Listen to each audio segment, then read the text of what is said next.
Hey, party people. Today we're going to talk about fabrics. And whenever I talk about developing fabric stories or fabric boards for a collection, whether it's for a portfolio or for real life, people always ask me, how many fabrics should be in the collection?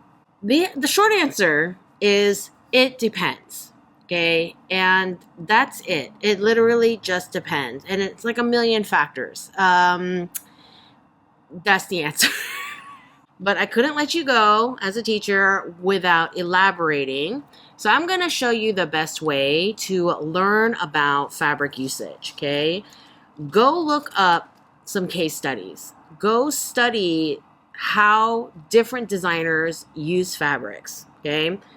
And you can't just use any old designer. Don't study big collections. Like the way Chanel, Valentino, Burberry, the way these big giants, the kinds of not the kinds of fabrics, but the number of fabrics, the number of pieces, the vast size of their collections is not relatable to us at the beginning of our careers with our small brands, with our small portfolio projects. So it's not relatable. So you're not going to really learn much in those situations. So today, the designers I have picked to be part of this video, they're all like 20, 10, 16 piece collections that are still beautiful, still offer a lot of variety, but are definitely not in the 80 piece Valentino collections. Okay, side note, you remember how I kept saying how Valentino has a very particular color story and, I would like to see something new and, blah, blah, blah. Did you know that Valentino has an all black collection this season?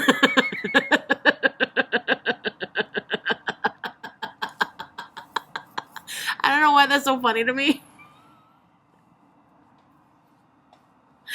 Don't tell me that Valentino has a spy who's watching my channel. Like sometimes people will say that, like when I mention a big brand and I say something that's like not great, and I don't, I don't want to be rude or anything, but sometimes I say things that are not particularly flattering and, someone will say like, somebody's listening, somebody's watching. I'm like, nobody at Valentino is watching my channel. It's fine. I just thought it was a funny coincidence.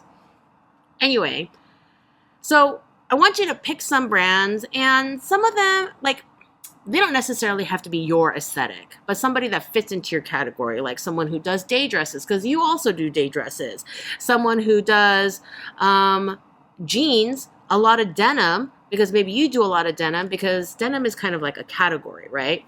So here's Greta Constantine, a very evening, cocktail-centric, very statement kind of centric collection with a narrow color story, black, gold, this light pink, this baby pink, white, this medium green, and this dark bright pink here and here, okay? So a handful of colors, nothing too monotonous. Let's go, okay? And start writing these out, okay? I don't write these for my health, right? Here's Greta Constantine. So number 1, baby pink. What is this? Satin? It's stiff enough, okay? It's too stiff to be charmeuse. And I'm going to say this is velvet. It looks velvet. It's hard. It's really hard to assess black fabrics in particular, just because lighting and even if you don't know the names of fabrics, you could still do this exercise by saying, it's red and it looks like towel fabric, okay? So we have a navy silk, and then we have this green silk. I'm going to guess that's a silk crepe. The navy is very stiff, but not particularly shiny enough to be satin. And here's the gold. And we have a pink, but it's like the same satin. And then we have this again. And then we have a burgundy velvet. And then we have a white. And then we have that same navy again. And this is a different gold, I think. This is gold and black. And there's that navy again. There's that pink again. There's that gold again. There's that pink. There's that navy. There's that gold. There's that navy. I think that is, see, it's hard. Maybe it was black all along. Maybe it was navy all along, but I think it's still these two fabrics. And white, the black velvet. I would say I'm going to go with black. The pants, I'm going to say that's a new fabric, which is the same as this one with black sequins, which honestly can be queued up in the trims section and not all over fabrics, but that's fine. And then we have this satin again. It's like that same shiny satin that is making all the ruffles across the collection. There's the gold again. And the white, again, with those ruffles. But I would say these are two different fabrics because the white of the body is not shiny. So let's go white. I'm going to go with white crepe. There's that gold again. I would say it's a black satin. I would say that's the same material they did the pants. And that is the same satin, but it's hot pink, so HP. And then these are all previously, there's black satin with the hot pink satin, okay? And so these are 9 fabrics, okay? A few of them having several colorways like the satin, the velvet, and this one, I would take this out. That was just used as a trim once, so that's just trim. It's like a little narrow strip, and you can buy sequins in little narrow strips, not huge yardage. So it's actually 8 fabrics with some of them in several colorways for a 21-piece collection. Okay, what do you do with that information? Not much by itself, okay? Like any other science experiment, okay, what's the difference between effing around and science? You write things down, okay? So we're going to write things down. Okay, that is a very well-known definition of science, okay? So this is Greta Constantine. And you're going to start compiling notes on several collections to see like how many fabrics are being used, how many different colorways are shown. Of course, there's going to be more colorways like available online, available in stores, available in their store, as is often the case, and they chose color specifically for the presentation. But now you're getting an idea of their fabric usage. This is a 26 collection from Greta Constantine. There are more colors, but not very many different textures. They're using that satin taffeta again, the gold lame again. Why is my internet being so slow? And then they have a Swiss dot on top of that. But yeah, pick a designer, study several collections, and then you're going to start to see like, oh, they use these fabrics over and over again. It's like part of, this line's aesthetic and, But don't stop there. We're going to do a few more of these, right? Little side note. People keep asking me how I feel about the Alexander McQueen collection. And as I mentioned in the last runway review about Helmut Lang, Peter de Helmut Lang, I firmly believe that a designer needs to and deserves to have a few collections under their belt to really get a feel for the house, work with their team, because, just because they replace a creative director doesn't mean the whole team is gone, okay? So they have to work with the team. They're not bringing in a team from somewhere else. I mean, they might bring in some new people, but it's a whole new team for them. It's a whole new environment. It's a new brand. And so, designers deserve to have a few seasons under the belt before, we get to judge them. But at the same time, he really does not look like he left J.W. Anderson. He just, It looks like a cartoon version of McQueen, and I did not like it. But I don't want to do a whole elaborate review on what I think of this collection because, you know, let him have a couple of seasons. People are always asking me to do more menswear. Here we are with Bianca Saunders. This is just 16 looks. And you can already see there's a very cohesive collection centered around a complementary color scheme. We got this plaid. And we have this denim. Which honestly, to me, it doesn't even look like denim. It looks like a cotton twill, which is not the same thing. Okay. And then we have this funky chicken, printed t-shirt. And then we have, I don't even know. This is like some sweatpant material turned into trousers. That's what I think that is. Okay. So French terry, maybe? And then we have, I don't know if this, it's probably different t-shirt material. It's probably same t-shirt material, except this one was printed, so it's like a different t-shirt material. But I'm going to put in there different effects, and then I'm going to say that's a trim. And this is that same twill fabric in a different color. That to me looks like denim. That doesn't look like the weepy, sad, whatever that was before. And then we have another t-shirt fabric that it does not look like the same as the others. And then we have a yellow, we have a blue, I think this is the same material in yellow, and then another French terry. And then we have another of that t-shirt material with the proper denim. And then we have the sweatshirt.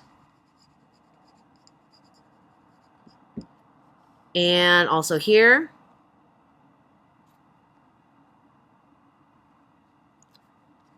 Here's a solid shirting, cotton poplin maybe.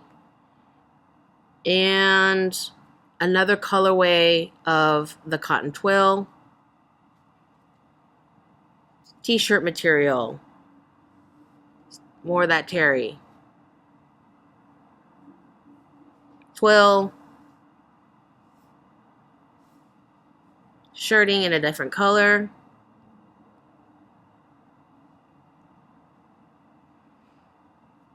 That twill again. That same weird knit again. And then this is the second t-shirt material. This one. Cut shirting again. And we have those knit bottoms again. The denim twill. Twice. Denim. Another of the blue. Knit bottoms. I think this is that weird crinkly thing that was on that t-shirt. That was that paper. And then the top is different. So maybe it's what are these paper things?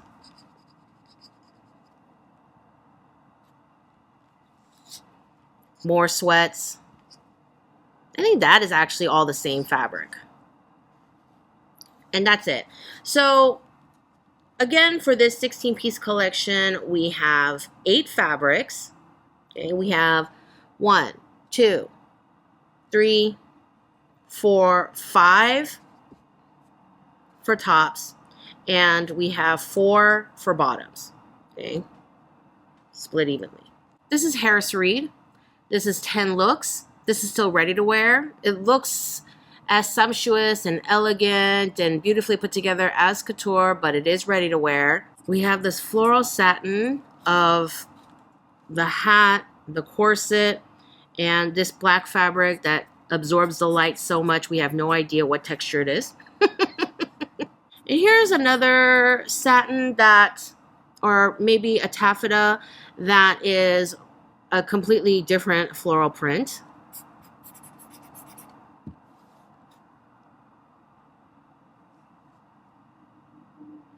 I think this is that same black.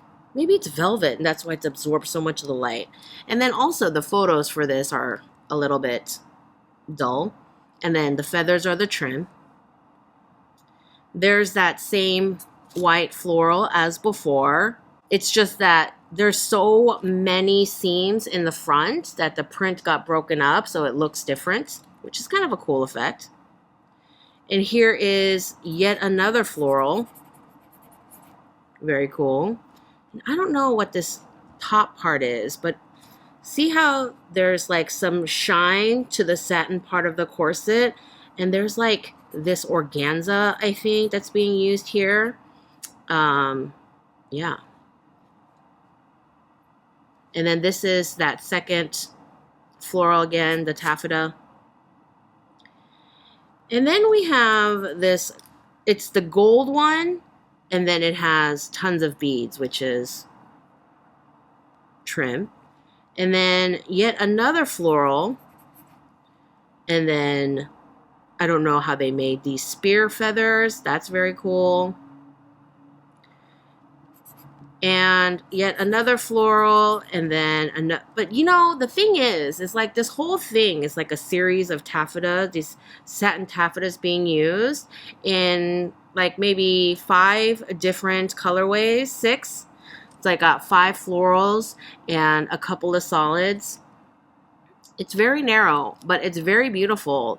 And I want you to focus on the fact that all these looks look really different from each other because of the way the fabric is used. Like this one is cut up all over the place. And then this one is just the skirt, but this one is clearly like a border, like a border print meets placement print. Because you notice it's not like evenly all over the place where the design is more busier on the bottom and then it kind of tapers off. That is part of the printing process. And then again, all these extra seams. This one is covered in blue beads.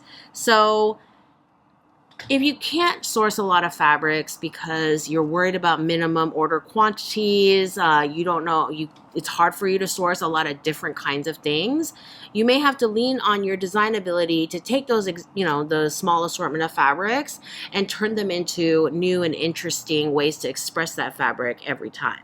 Here's another Harris Reed collection that is just 10 pieces, and the whole thing is black, white, and gold. So limited palette, limited fabrics, wildly expressive. And so you do not need, to source a million fabrics in order to show variety, to show skill, to show design. I would just like to tell you that Harris Reed has been producing these small, beautiful collections, and he has also been the designer at Nina Ricci for a few years now, lest you think that he's not getting anywhere with these tiny collections. So Derek Lam has gone away for a little while and has come back as the new CD over at Callas Milano, and this is a 17-piece collection. Let's take a look. So we have this black coating, and I'm going to say this is a white crepe. Not a heavy crepe, but quite a light one. And then we have the check. That would be worsted suiting. There's the check again. And again. Actually, are they the same look? No. This is a different coating. Looks like a wool Melton, maybe a cashmere. It looks a lot thicker than the other two. This looks like the first coat material, but with the photography, we're gonna go with that. And it looks too matte and crunchy to be a wool gab. And I really want to say that it's a cotton twill. Although the Bianca Saunders collection I showed was a spring collection, and that's why there were so many like light plaid shirtings and cotton twills, and this is a fall winter. But I don't know, just maybe it's the photography, but it just looks too fuzzy and matte to be a wool gab. Maybe it's a sateen, but I think this is the same material. Okay, sateen is cotton done in a satin weave so that it does have some polish and sheen, but nowhere near as shiny as silk satin or even polyester satin. Here is a Tattersall tweed, and then a white of the worsted. That top is that white crepe again. And then here's a shirting, silk shirting. I'm gonna go with that wool again. I'm gonna go with that jersey on that one. I don't know what is happening with these pants. They're shiny. And there's that check again. It's a little too dark for me to tell what fabric that is, but that might be another jersey. It does look very slinky and stretchy and bodycon. I would go with the crepe, but in black. And there's the worsted and more of the black crepe, but with beading and studding. Yeah, it looks like that same crepe as before, but it's a second fabric. Okay. Because the beading has been added to the fabric before it's been cut.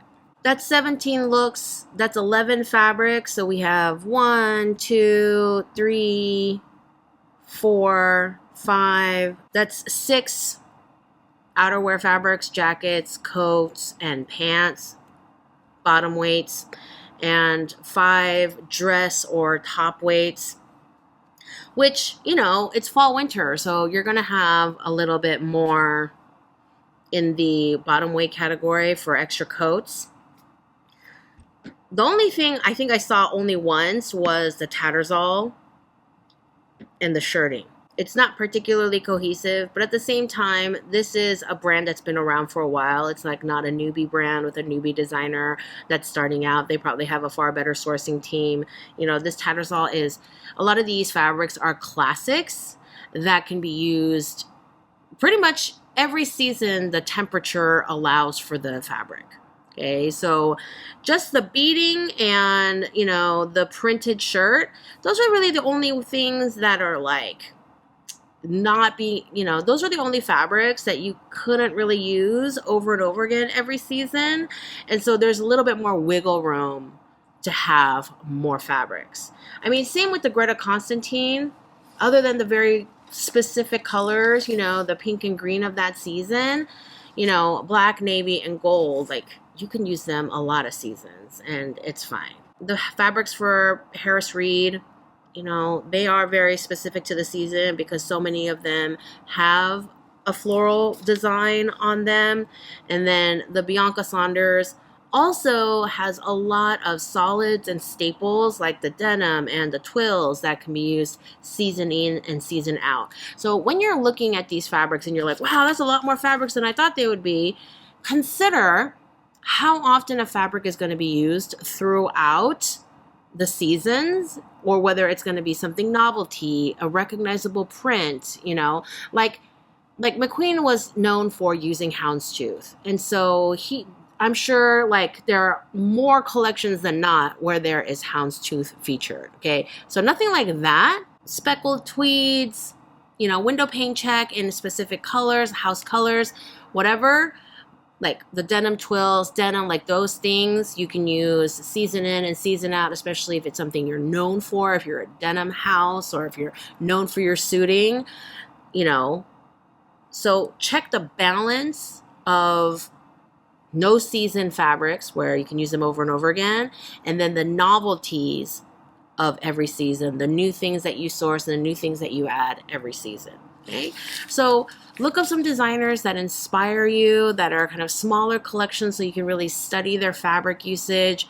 You know, make lists, use descriptors instead of fabric names. If you don't know them, it's fine. And yeah, really study how existing fashion houses are using their fabrics, and you'll get a better idea as to how many fabrics you should have in your portfolio collection. Right? Hope that was helpful. Please give this video a thumbs up if you learned something new today. Share, subscribe, like, all the ways you show me love. Drop me your video requests in the comments below, and I will see you in the next video.